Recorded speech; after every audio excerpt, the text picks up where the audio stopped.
ইব্রাহিম আলাইহিস সালামকে যখন আগুনে নিক্ষেপ করা হলো তখন ব্যাঙ পেশাব করেছিল, মনে আছে? ব্যাঙ পেশাব করেছিল আগুনটা নিভানোর জন্য, আর টিকটিকি কি বলেছিল? ফু দিয়েছিল আগুনটাকে উত্তপ্ত করার জন্য। তা এখানে একটা কথা বলে নি, আচ্ছা টিকটিকির কি ক্ষমতা রয়েছে? ওর ফুটাতে, ওর হাওয়াতে কতই বা ক্ষমতা রয়েছে আগুনকে উত্তপ্ত করে দেবে?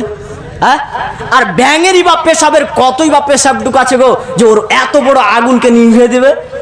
আল্লাহ নবী ওর নিয়তটা দেখেছিলেন যে একটা ছোট্ট প্রাণী ও যদি এই আগুনকে নিভানোর জন্য যদি এরকম পেশাব করে থাকে তাহলে শুনে রাখো তোমরা ব্যাঙকে হত্যা করিও না। আর শোনো, ওই বেয়াদব টিকটিকি যে ফু দিয়েছিল, যদি হচ্ছে তার ফুঁয়ে কোনো কাজ করেনি, এর ফুঁয়ে কোনো কাজ হতো না, অথচ এই টিকটিকি ফু দিয়েছিল। শোনো, যদি কেউ এক বাড়িতেও মারতে পারো তাহলে 100টি নেকি পাবে, যদি কেউ 2 বাড়িতেও মারতে পারো তাহলে তার থেকে কম পাবে, 3 বাড়িতেও মারতে পারো তার থেকে কম পাবে।